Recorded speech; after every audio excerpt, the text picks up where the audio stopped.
Hey folks, Jay here.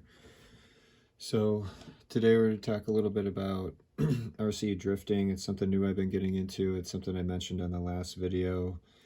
I picked up this MST RMX 2.0. It's used but new to me. It's got a bunch of upgrades on it and different configurations. I'm definitely learning about RC drifting. I've never done this before, but definitely enjoy being on the track. I come from a short course racing background and do enjoy burning laps outside of doing general rock crawling and exploring. So I feel like drift fits my mindset, and wanted to just go over a little bit of what I've personally done to this car to make it the way it is today, and why I like the changes I've made. I will continue to update based on the things I learn, what I like about the car, and I'll continue to post runtime video. Actually, doing videography for drift cars actually is something I really enjoy doing, and have been publishing a few videos outside of crawling videos, which I hope you guys enjoy. But maybe before I get into this started out as actually a GTR. Let me show you guys this body, because I'm working on this on the side here. This was the original GTR body it comes with. The car, I think it was around a $400 car. And it just, I don't know if it comes painted like this, but I got it blue. And then we have a Cricut vinyl cutter, and I just cut up some vinyl we had from, I don't know, one of my son's school projects.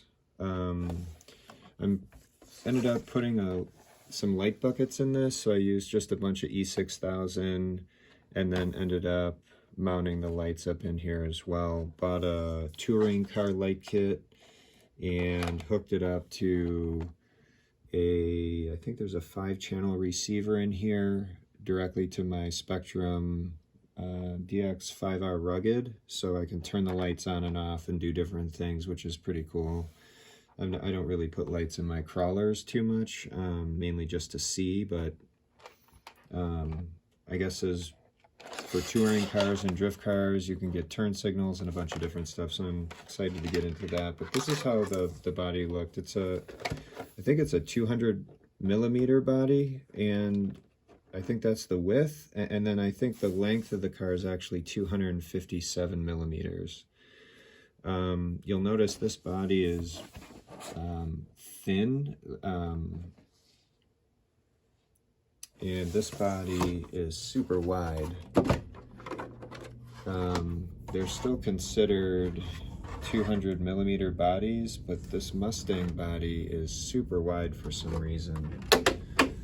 So I just wanted to show you kind of what I started with, what I'm working on in the background. I don't know, I'm probably going to sell this body now that I've changed the wheelbase and the offset, or actually I changed the offset of this car right here. So that blue body was the original one. I ended up drifting that setup for about 2 weeks. It had, here's the stock wheels, stock wheels on it. It had some semblance of tires on it.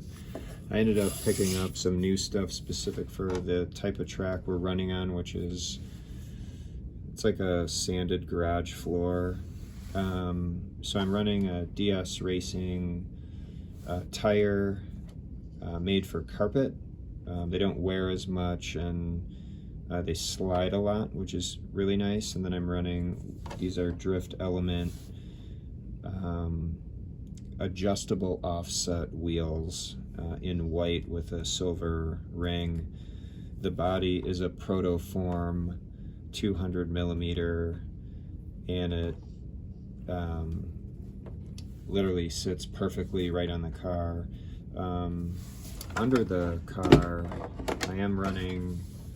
I use magnets on the body to hide the body post, which is nice. But to get the proper stance of the car with the body, I had to change the offset of the wheels.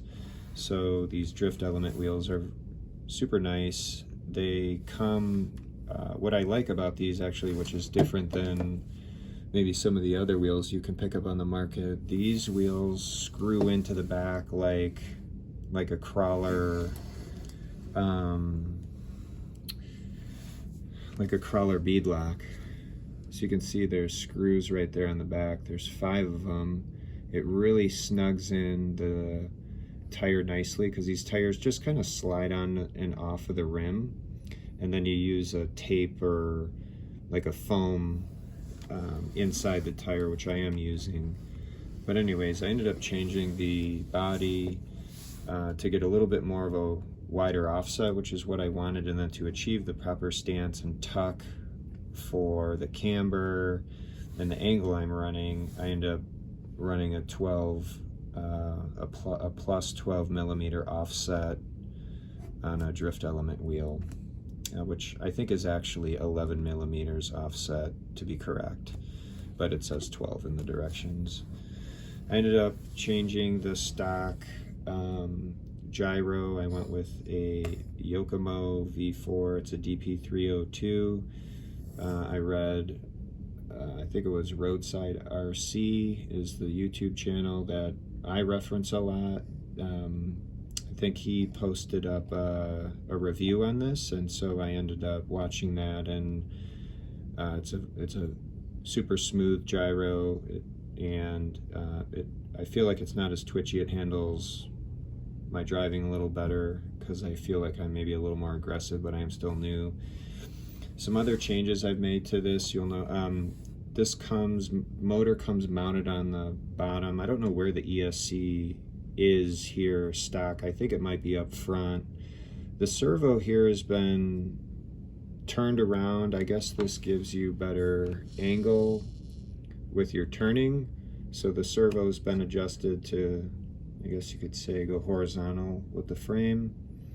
And then the motor positioning, I put it up top, which seemed to be a recommended thing to do for top weight. I guess you want more top weight to help the car kind of slide in and transition out nice and smooth. And believe it or not, the ESC tucks where the motor tucks in, which it's super tight in there, but it does work. And I think these are just stock MST electronics for now. I am running the Gorilla mount magnets both on the front and the rear.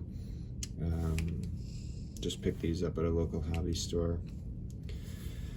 Running, I think these are stock shocks, and I know nothing about these, although I hear people say to get the TR60 shocks. They're, I don't know, I guess a little bit better.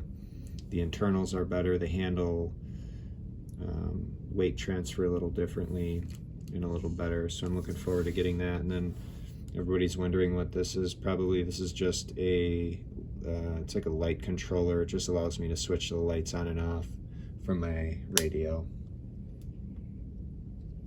So that's a little bit about the 1968 Ford Mustang drift car. I'm looking forward to sharing more videos. If you guys have any questions, comments, any advice for me as I get into this, resources you have used, I would really appreciate any help in the comments. So thanks again for watching, guys.